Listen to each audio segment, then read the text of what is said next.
Hi, it's Hills from the Blue Flame Apothecary. This energy.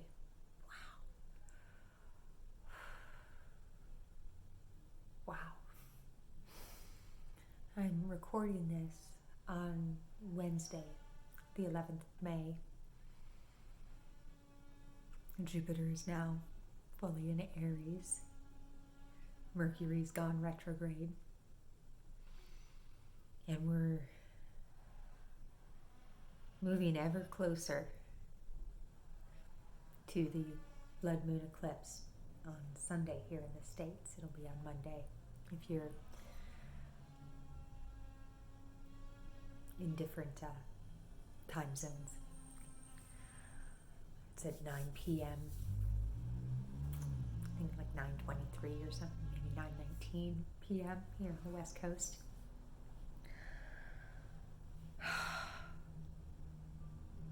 There are so many energies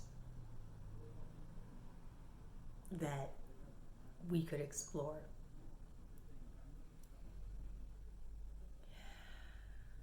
But the one that feels the loudest and who took up a lot of, she was really wanting to be seen and heard in the Cosmic Light Drops update that I shared just the other day. I'll put a link below. That's the Cosmic Light Drops from the 17th dimension. That's the lunar cycle newsletter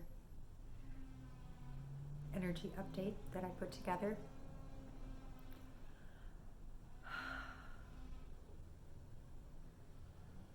The way she came into that newsletter is different in some ways than the way she's coming through for this transmission. In the update, in the newsletter update, it was her Inuit mythology that was really present.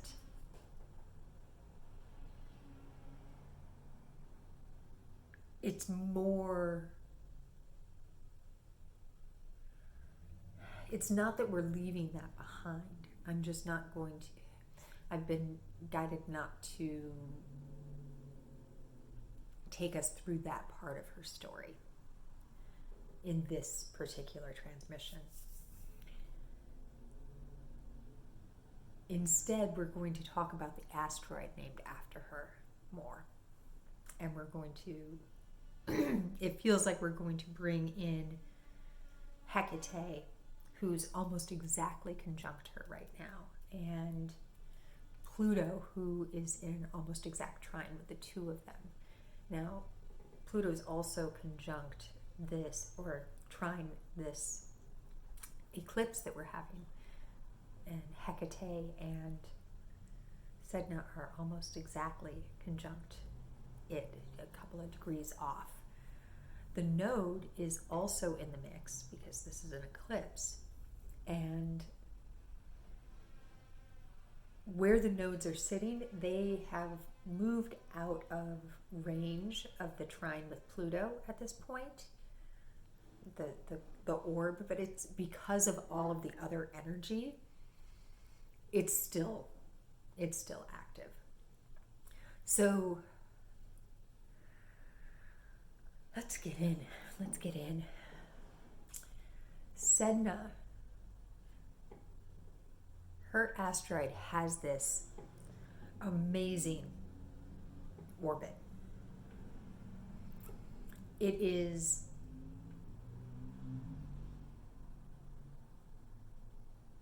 the cosmic egg. It is the cosmic egg. Over the course of 11,000 years, she travels all the way out into the Oort cloud and then moves back closer and closer and closer until she hits that point where she's kind of the closest to the Earth, and that happens about every 11,000 years. And I think it's 2024 that she's going to come pretty close. I have to check that, but it feels like it's in and around that time, which is pretty significant because that's when Pluto moves out of Capricorn too. Oh, I love the universe. One of the ways that this is coming in for me, and now I'm going to ask us to let our minds kind of get out of the way as far as trying to rationally understand, and let yourself feel this as a meditation.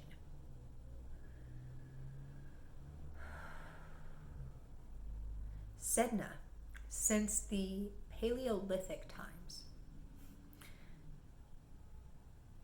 okay, let's we're going to bring it in this way.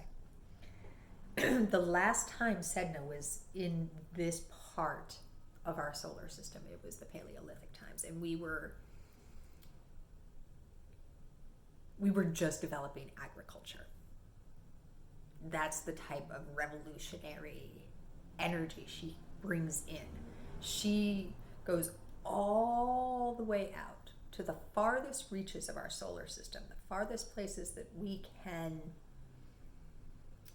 Oh, there it is.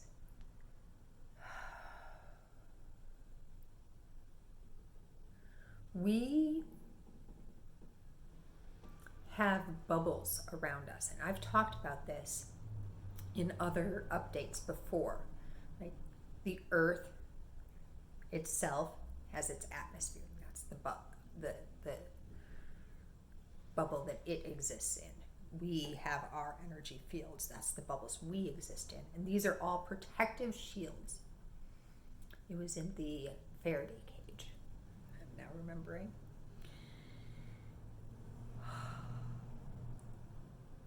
There are also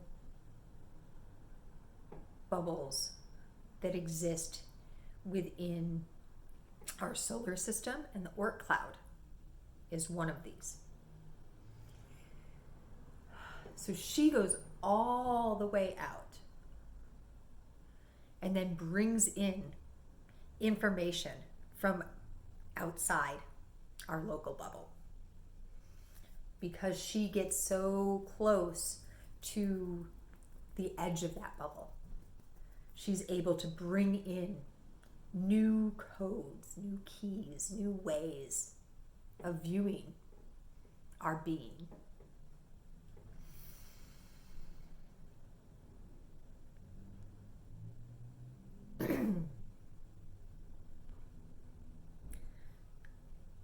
We are able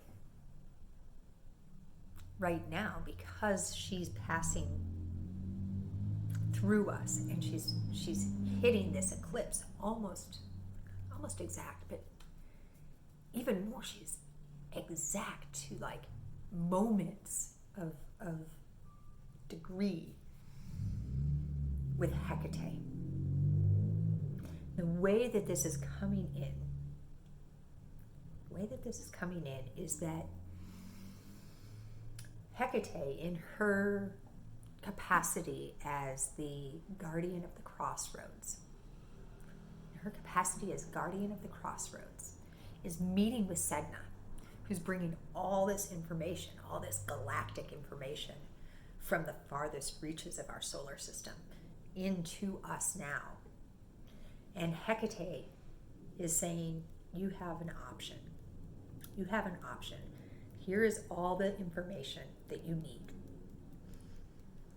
And you can choose your path, your timeline. Where do you want to go? You can take this information that's being brought in from the farthest reaches, these codes and these keys and these gifts, into your further evolution, your elevation, into the evolution and the elevation of the species, of our human beingness, and of Gaia.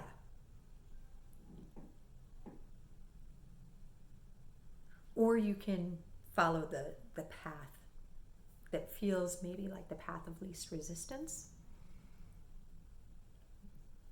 It's that space of comfort that's actually discomfort, where everything's falling away. And this is where that Pluto trine comes in, right? And it's almost exact as well.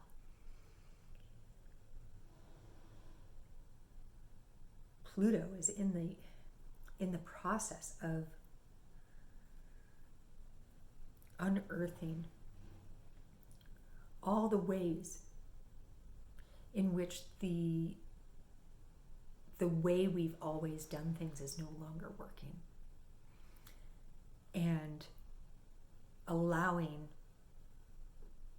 the deconstruction of that. So this timeline, this timeline, who is, that's the news. That's all of the things happening here in the U.S. and the U.S. is in its Pluto return, which is also going to be going on for as long as Pluto remains in Capricorn. So until late 2023, early 2024.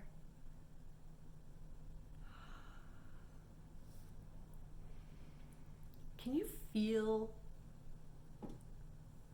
how magnificent this blueprinting is?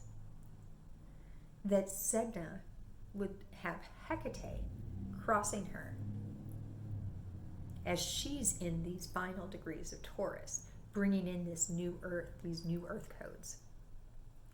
And Hekate says, which way do you want to go? It's your choice. You have free will. You can go whichever way you want. You can follow what's going away, or you can follow what's coming in. Where do you want to put your attention? Where do you want to go?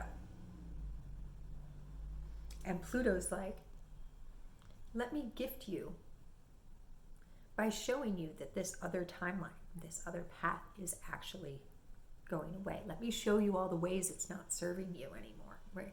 All the ways it's not true anymore. All the ways it hasn't been true and it hasn't been serving you for a long time. You just got comfortable with it not serving you. And all of this is happening exact during a total eclipse, which is all about revealing as well, because this eclipse is in fucking Scorpio. It does not get any better. It could not be more perfect of a story. And I spoke a lot in the newsletter about one of the aspects of Sedna's story that is being perfectly played out right now in the US. I'm not going to go into all of it here, but there's a lot of people trying to make choices about your body, about female bodies in particular here in the States. And Sedna's story is very tied to father figures. Interestingly, they're also all square, well, not Pluto, but the eclipse and Sedna and Hekate and the node, they're all square Saturn, father figure, but also father time, lord of karma. We could look at Saturn's role here as showing us where this tension is. That's what a square is, right? It's a hard corner. And it's hard to see around corners, right? And Sedna's like, dude, you can see around corners. You just have to change the way you look. And Saturn's like, well, let me see. What can we rebuild? What can we build? Saturn's in Aquarius. Aquarius is about the new Earth. Pluto's moving into Aquarius in 2024. Sedna will be starting to hit closer and closer to the planet at that time.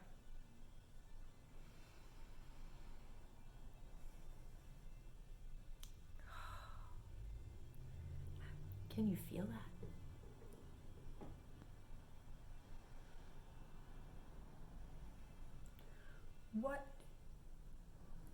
What gifts is Sedna bringing to you personally? That could be an interesting place to play during this eclipse. What gifts is Sedna bringing you personally? What keys and codes? What information packets, like codes, new ways of thinking and being in the world? One of her roles is as it's too fucking perfect. One of her titles is the ruler of the fates of man. She holds the keys to the gate to the next place. She's a queen of the underworld. That's one of her archetypal energies. And she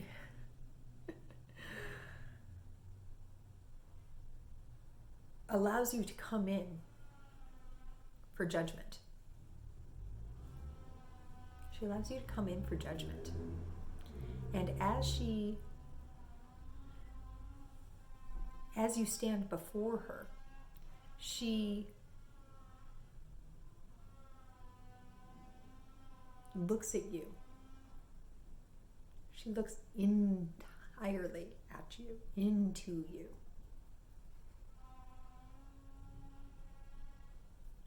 And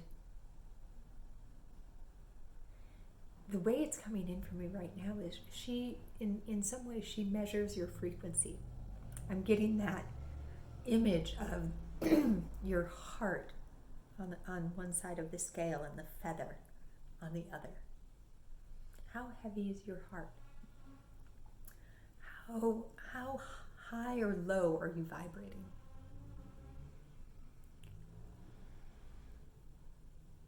Do you have the capacity to, even through each phase of this construction, to allow your heart to stay light? And I don't mean light as in weight necessarily, though that could be true. Emotionally light, oh yeah, that's about releasing grief. It's not about abstaining from grief. It's about saying, oh, how can I allow this grief to move through me and allow the light more space? Allow the light more space. I have a piece of labradorite on my lip that was about to go clink clink, which I think was kind of perfect, but I went to catch it.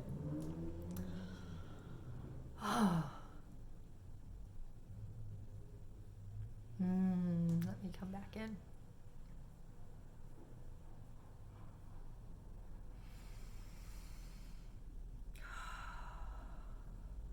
I can feel very strongly the topic of density has been coming up a lot this week for me. It's something that I play around with quite a bit,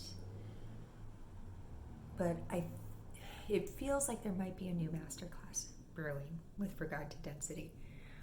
That said, I did get the call yesterday to make one of the oracle readings for the members portal for this week, the Lapis Lazuli Heart one, available to everyone, and that is up now here on the YouTube channel if you want to explore that, and I'll put a link at the end of the video. Let me feel what else there is.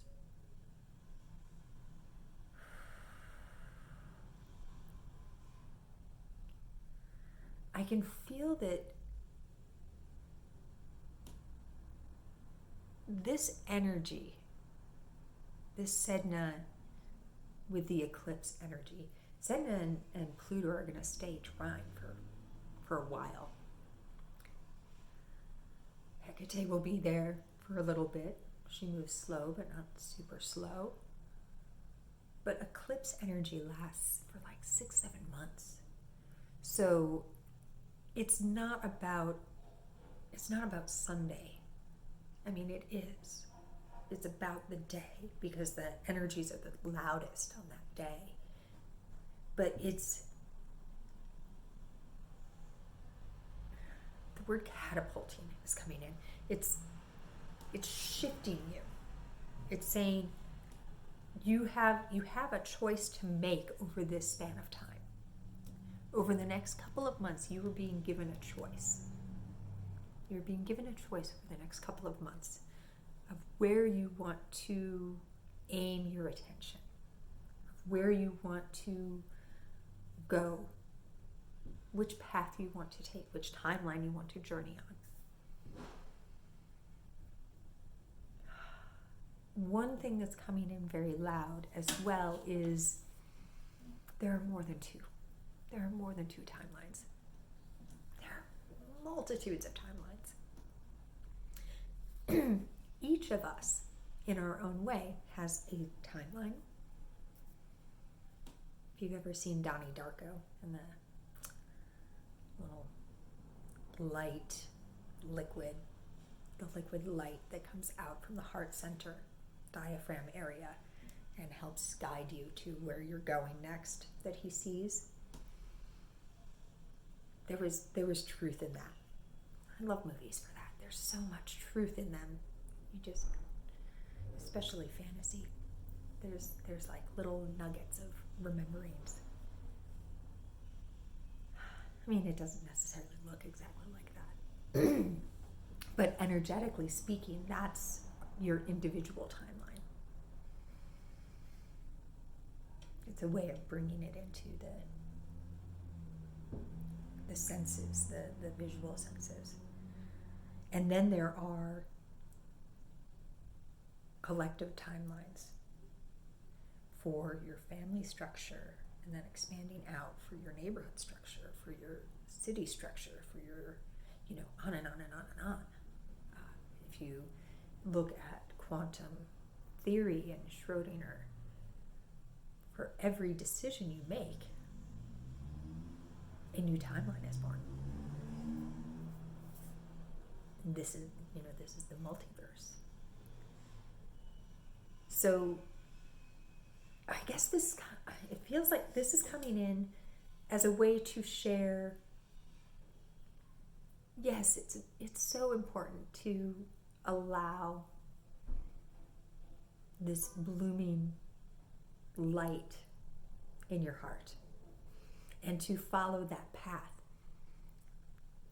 as often and in every moment that you possibly can. But it's also okay if you slip, if you have a bad day or a bad moment or a bad month or a bad week or a bad hour, whatever it may be, because there are veins connecting, like the roots of a tree in the mycelium network, to help you steer back.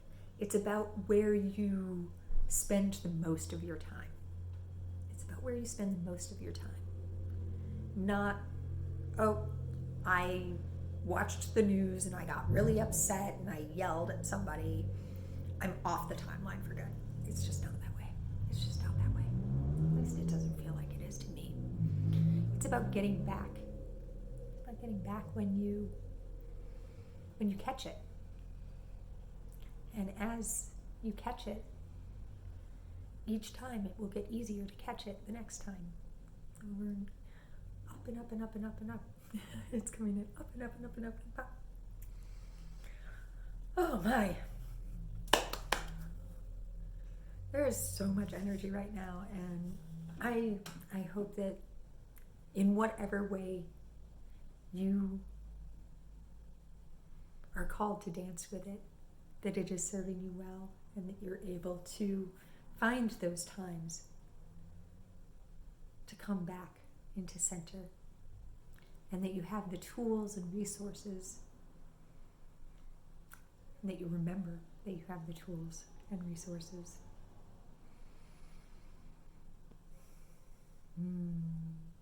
Thank you for spending this time with me. If you enjoyed this update, please do subscribe and ring the bell to be notified whenever I drop new frequencies.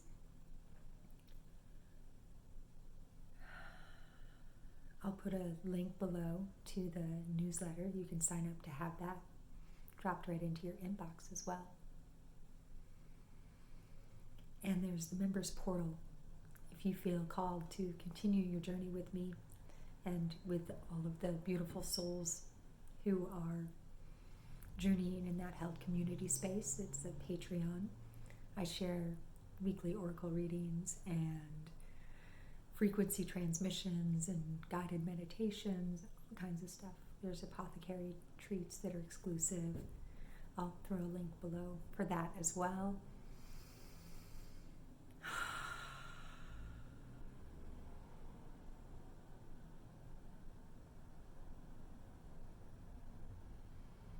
Yes, my dears, as always, and in all ways, so much and many loves to you from all the dimensions.